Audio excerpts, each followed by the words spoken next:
Hello again, my name is Typhon, and I am going to give my overall review on Pragmata. Do be warned that this is strictly my opinion and what I think on the game, so you are able to either disagree or agree with me.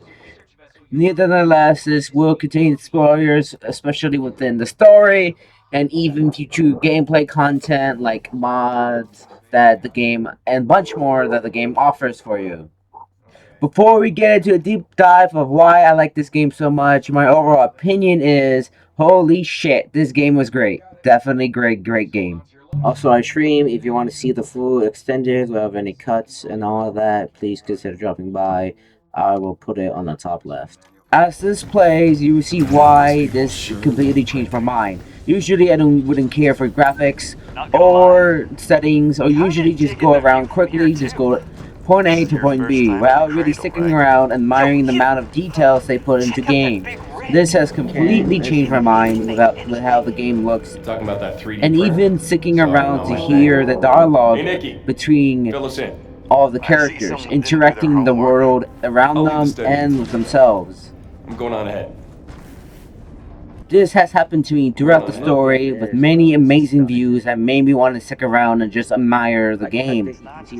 One of the cool things about this was the fact how they explained certain stuff in the game. Right here, they're talking about 3D printers and how it works. Now this is where Pragmata tells me the most, with its combat and gameplay system. First, you have to use Diana, or whatever her model name was, to initiate hack on these robots and to open up the rig points and able to shoot them to do more damage.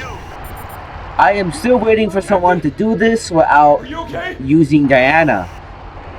I know it'll be painful, but it would definitely be good content. But don't expect me to do that. More in depth on the hacking here, it's very unique compared to other games. You have to worry about either dodging or shooting, and while having to hack them in order to do more damage. A nice touch in this game is the fact that each enemy is different. What I mean by that is each enemy's hacking pattern is different. While these bots right here are squared, while the other ones could be a completely different shape, giving you more or less room to deal with. Throughout the story, the hacking will get more complicated with these nodes, each of them doing something completely different, but we'll get that more later in this game.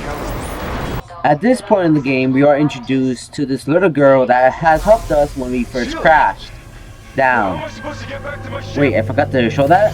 Okay, let me fix that.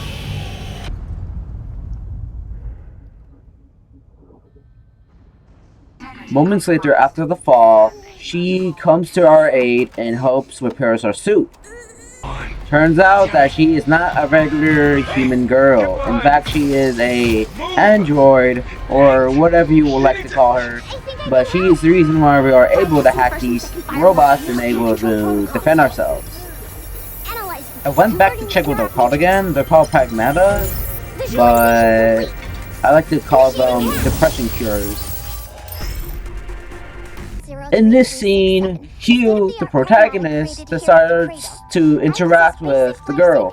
In this case, she does not have a name yet, well, besides her base model, but Hugh decides to fix that and calls her Diana. Throughout the story, Hugh and Diana will interact with each other more often as Hugh tries to find his way back to Earth. Diana beforehand was in a vault, as she recalls, and happens to awaken and find his way to Hugh, which is good fortune for Hugh's sake.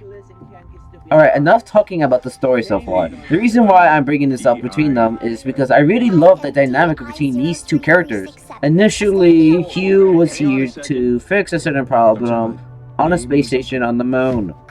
While things didn't really go as planned, but they are fortunate enough to find each other and able to bring some form of aspect in their life. As what I mean by that is, Diana is a clueless girl that doesn't really know much about humans or the human experience, while Hugh is an oldie and knows a thing or two about that. More throughout the story, Hugh opens himself up more and views himself to be more like Diana in his younger years, as he was a curious person and I wanted to explore everywhere, just like her, which I think is a really good dynamic between these two characters because it's like they are taking and giving, while and Diana is helping Hugh by able to hack these robots that are going surprisingly rogue by this evil AI called Incubus or something like that. I forgot his AI model, whatever. While Hugh is protecting her from danger from these evil roguey robots, while also just spending time with her since she has been alone in the vault in a very long time and really enjoy Hugh's presence and able to hear his stories and human experiences that she can never experience previously. As the moment right here, you see Diana doing this. I always find it funny every time she does it. I don't know why. It just activates something in my monkey brain. But regardless, this is a shelter where you can either do lots of stuff in, like able to plan your loadout of previous weapons you have found, or upgrade yourself, your guns, or Diana, or even upgrade your weapons, as well as much and much more. When you are currently at the shelter, Diana will either roam around and enjoy the stuff that you have previously bought there with these ramps, or which are basically Earth memories that she can play with. Or you could walk up to her and talk to her, and each dialogue is very interesting, I say the least, when you hear it for the first time, at least. What exactly are you doing? Now here are these extraction points, which basically mean you are able to return to the shelter and able to regroup and do what you have to do. But in return, when you go back in that said area, enemies will respawn and you will have to deal with them again. Which I think is a nice, lovely way to show you that if you do want to go back, you have to basically go through all the hassle again. Here was I was talking about when you were planning your loadout. Throughout the story, you get more along the way. There are 3 different weapons besides your primary. Offense, defense, and then the blue one? I don't know, I forgot it, but either way, they all do something different, which I think is a lovely way to show that there is multiple ways you could go about this, which I really love. You could purchase these in the store back at the shelter in order to start out with them and even upgrade them into their max potential, which is an interesting way to put it because sometimes you find a favorite weapon more likely than you will want to upgrade everything. What I mean by that is, I usually prefer a weapon before another. For instance, here's me using the shotgun. Oh, never mind. The shockwave more times than I use the other weapon. And here is a green one, which is primary purpose is not to do damage, but to stun or just disable the enemies. For instance, this is the static net, which once you shoot it down, it will stun the enemies shown in this video, showing that each weapon does something completely different than the other one. Just showing you how to operate and having to deal with all of these new weapons at your disposal, making the game completely fresh and always have something to look forward to and not get bored of the combat in this game. This right here are called mods, each of them doing something completely different than the other. They are separated by different categories: attack, defense, offense, hacking, abilities, stuff like that. But each of them does something completely different, or sometimes you could pair them together to make an insane amount of combos, and you are able to equip more than just one, but you need to constantly upgrade, which you are only allowed to when you upgrade your shelter by completely different sections of levels. Aha! These are the nodes that I was talking about previously beforehand. These nodes They're just like the mods, really. You're only able to equip certain amount of before you had to head out and do what you have in your inventory. Each node does something completely different, and for instance, this one reduces the armor of enemies, making them take more damage, which I think is a pretty lovely one. And also, each node has a different amount of uses before it depletes, more lasting longer than others, and you having to think and whether or not you should use it or save it on a harder enemy that you will face later on. Okay, that's good to know.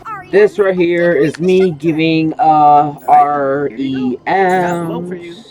REMs, aka Earth Memories, aka Happy Presents, whatever you wanna say it, put a label on it, whatever.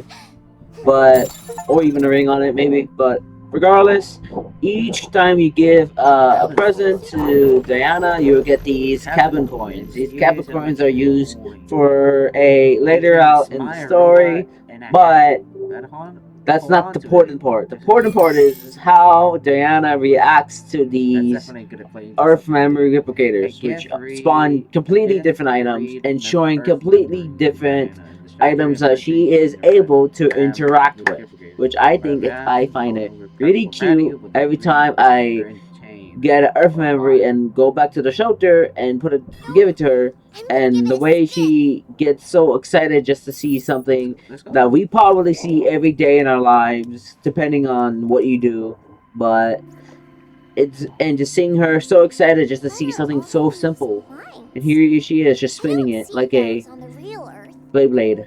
Oh yeah, those things still exist, right? Right? Damn, now I feel old. Regardless, something I really look forward to in these games is the boss fights in this game. Personally, whenever I was in a new area in this game, I was always excited to see what type of boss fight we were gonna face. Each boss fight is completely different and unique in its own way between their attack patterns and having to dodge them. And figured out what is the best strategy for that specific boss fight. Each boss fight is completely like belittled and like very engaging to fight with and having to deal with them to general. Even afterwards, you can like these terminals right here. After you defeat them and get their data shards, you are able to check out what was the actually purest purpose before in this whatever I forgot his AI. I don't know AI. You see one AI, you see all of them. But regardless, like you can see what their initial purpose was before they got turned into machines of war. Unauthorized access detected. Okay, that was a little edgy of me. I apologize. Also, here's Kevin. All he really does is able to change the music, and you can play bingo with him with these coins you're able to get. Um, they're pretty useful sometimes, yeah. Especially those red gate keys, which are able to unlock certain areas that are locked, and you're only able to get to them with using the red gate key, and then you are able to find pretty good loot in them. But in return, you have to fight waves and waves of enemies. Okay. At this point in the story, What are you doing? Hugh and Diana's bond is Diana's Bond? This sounds like James Bond. Okay, whatever. But their That's not the bond point. is only getting stronger each time they get more trauma. You You have to be mean, more careful. well, put the trauma Something belt on happened to because you, really get a be lot in of real trauma trouble. in this game, especially towards the end. Okay, regardless, this is me fighting in New York City, and what I mean by that is in the space station on the moon. This is called. Love jumping around. Limit? I forgot what it's called. Regardless, it is used to 3D print cool stuff like these robots and much more. And they try to replicate civilization on the moon. In this case, they made New York. More later in the game, you reach this section, which is basically a plant section where they use lunar fragment to make trees and all of that Earth nature stuff. It wouldn't be a space game without one. I'm being serious. Like there's one on Prey, Elite Ball Knowledge, if you know that game. Dead Space has one. This one's also F1, and I'm pretty sure there's many others. I'm probably leaving out. At this point in the story, we meet this another Pragmata, just like Diana, which she is called 8, and she is trapped in this tree. Honestly, I don't know how the tree will notice and will be able to trap her, but regardless, she was able to communicate with through that cat and as a messenger, errant boy, and was able to lead us and wants us to help her to destroy the tree and destroy Incubus or whatever the AI was called. I keep forgetting shit. As we try to help A, we get a little sidetrack and we get this amazing view of the beach here. Diana here is getting too excited and starts running off to the beach sand.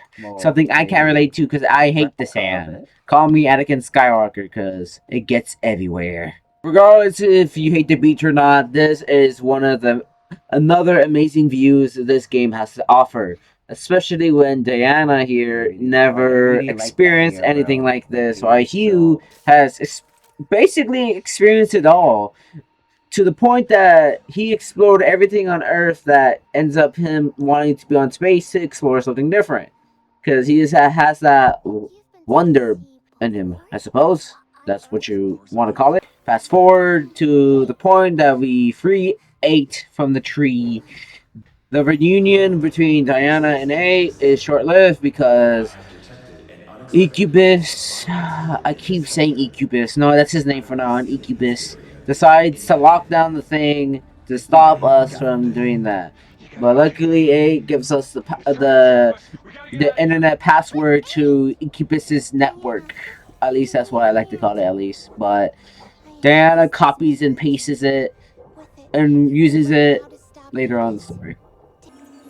Later on, this takes a really big part later in the story, but yes. Especially when Hugh grabs her and gets her out of. Alright, I felt like I give this game too much credit on and too much compliments.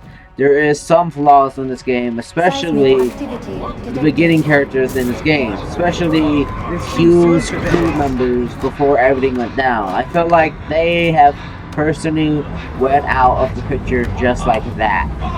We didn't really get to learn much of them besides James was the captain. I forgot the other two's name, but one of them has a wife and kids. The other one was like a kid himself, like very young and all that. No! They were at least forgettable. At least Hugh has like some lines about them about, oh, I miss them so much, but that was really it. Like they didn't really like take a mental toll on him as much. I think personally, I think they should have. These are all the challenges you unlock through cabin and there are simulations and to do challenges to get more points, Luma, and all of that juicy stuff. Here comes another complaint, but I can kind of see why it wasn't really brought up because, you know, Hugh has to stay strong for Diana's sake. But what I mean by that is the fact that he's not very traumatized. I think he should have been. Because honestly, me personally and many others I know of that will be absolutely traumatized when they had to deal with this type of stuff. You know, like I would be 100% all the time. Having to, like, one moment just going there for a quick, easy job, and then having to fight for my life against these robots while having to make sure the girl Diana doesn't get hurt while I am trying to do my shooting. This is me outside on the moon with low gravity. In return, you get more, your dodges, aka thrusters, gets more oomph behind it, while in return you run slower, giving a ready to take a give. Honestly, I will take my thrusters going farther than me running fast. Because sometimes the only reason you need to run faster is getting to point A to point B. So it really infected me that much, as I'm being honest. Alright, here's my least favorite part in this game. Fucking having to deal with the worms. Before you guys say something or whatever, I know that you can run away and not having to deal with the worm. There is an achievement if you do, but it does run away, you don't get anything out of it. But my mom did not raise no punk. So I did what the natural thing to do is and fought it. Psst, most of the time, it didn't go well. Here's an example for that. Where am I? Now I am taking therapy and discussing my fear for worms. Thanks, Pragmata.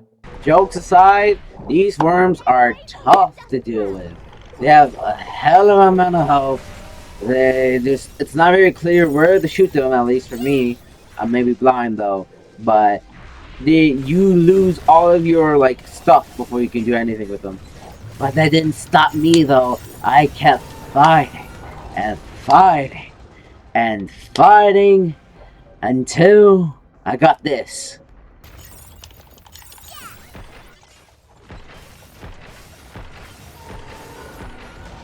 I would not give up until I have slain this beast. Hell yeah!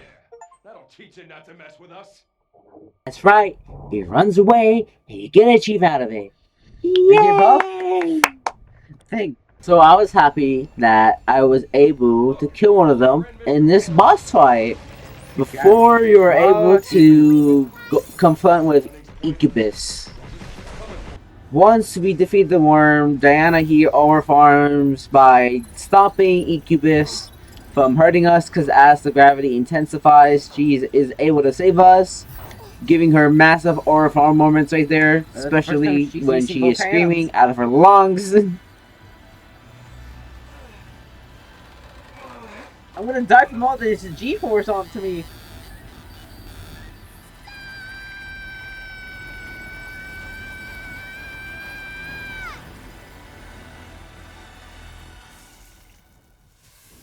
Nice job, girl. We're gonna get you some ice cream later. At this moment, it turns out that A was actually the villain here and wanted us to corrupt Incubus so she could have full control over her. I did not expect this at the time, but when going back, it was kind of obvious with the first interactions of 8. No! This is also important as well. Diana tries to save us before getting the critical shot, but in return, she is broken, breaking our hearts and fueling my hatred towards 8. We or spend majority of the time trying to find a reactor to power up a machine before we are able to fix Diana. In the meanwhile, we have to hack while she is injured, which is not fun. Not fun whatsoever. That poor daughter. We're able to put up to the machine here, but in return, a robot that is corrupted by this black and gooey stuff pops in, literally right here, and we have to deal with it without Diana. So that means we won't be able to hack.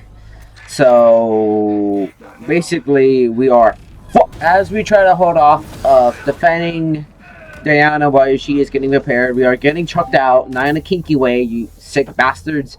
Diana was able to get fully repaired, and now looking at her new model, she spends her time admiring herself, then trying to help us. We are still getting choked here. Diana here was able to overfarm some more and able to clear out the black and gooey stuff. Once she got repaired, it turns out that she has given a new ability and she was able to clear out all of the black stuff now. It's not over Yay. yet.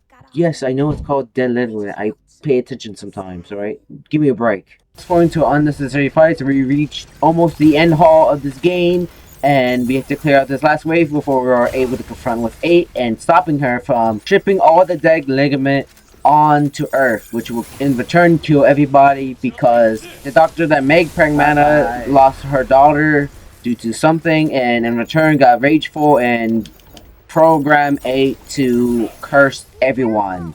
And yeah, so we gotta stop her. After my fingers feeling numb from smashing the buttons to hack, we are finally able to reach to the tower, and we finally able to confront 8 after everything we have gone through on our tiny legs and our tiny hearts. So how's the packing? It was all to this point that 8 has realized that Diana is overfarming more than her, so she does an attempt of trying to overfarm back, and goes pretty well actually. I guess Hugh tries to attempt to overfarm with a one-liner, but it didn't really go well. ate or formed some more and uses all the black sticky goo around her body and was able to construct it. I don't remember how she does it, but she was able to morph like a beautiful, beautiful, beautiful, ugly butterfly. And now she is wrapped in a cocoon right here that looks like fingers, disgusting fingers. But as soon as she pops out, she evolves up to this beautiful monstrosity she thought up, I suppose. I don't know. I think I should have probably went back and did some upgrading. By far, this is my favorite boss fight in the entire game.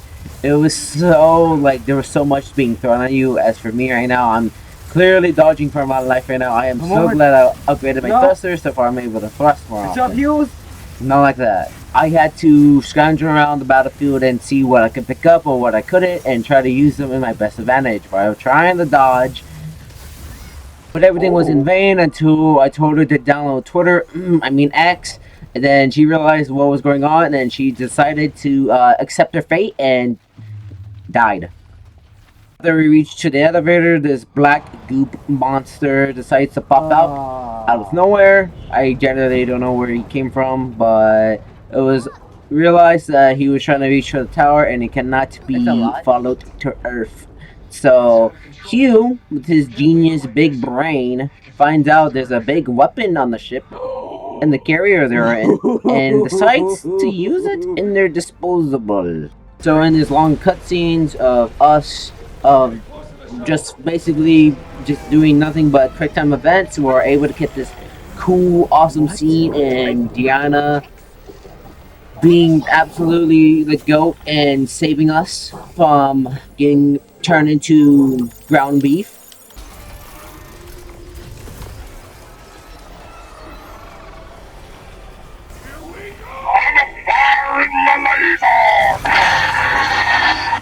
Yo. If you guys remember that meme, toodles to you, my friends.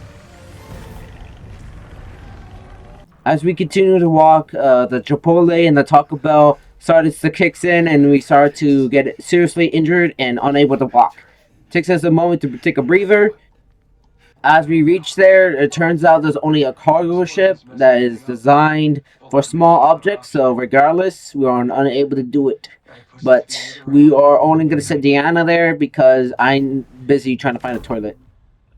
Okay, jokes all aside, it turns out that we got infected with the bag ligament, which means we are dying and we are untreatable. And we decided to hide it and tell her last minute, and yeah, I'll just let this play out. I want to stay with you.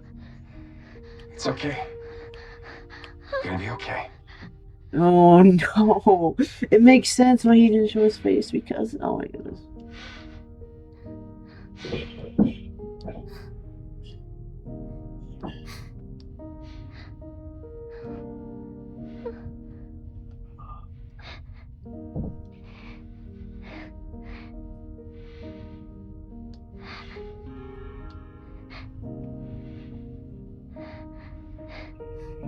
Go find the sea. No, wait!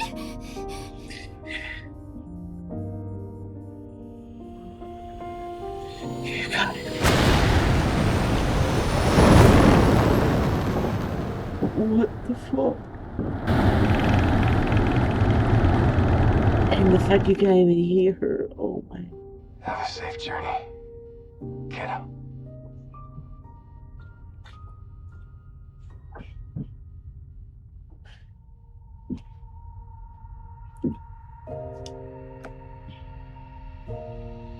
No. Yeah, that's it. That's the end of the game. I don't know what to say about it, but I did cry at the end. One of the many less few of the games that I cried in. The last one, if I recall, if anything, it was the Last of Us, the first one at least. Um, this game is very got me invested to the beginning and to the very end. It was, as I said about Resident Evil Requiem. If you haven't watched that one, then please do. I need the views. Regardless, having someone to protect you really brings that urge to you, regardless of what happens to yourself. You always want to make sure they are all okay. In this case, Hugh was that person that he wanted to protect her, regardless of what happens to him. So he sacrificed himself in order to make sure she was okay. And just like in a movie, there is a end credits as yeah, and I'll just let it play out. No, the beach.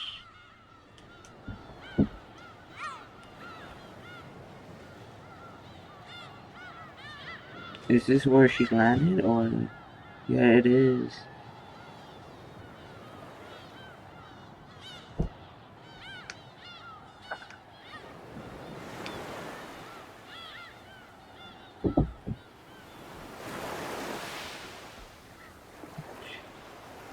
But what about her battery?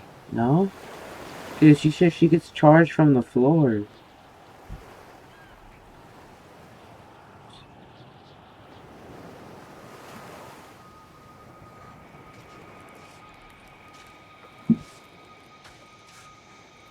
Oh my god!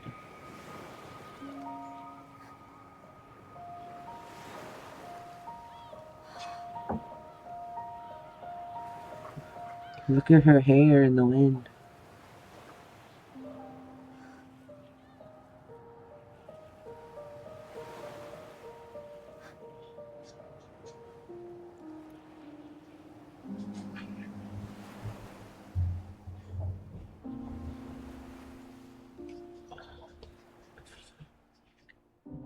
I'm ready.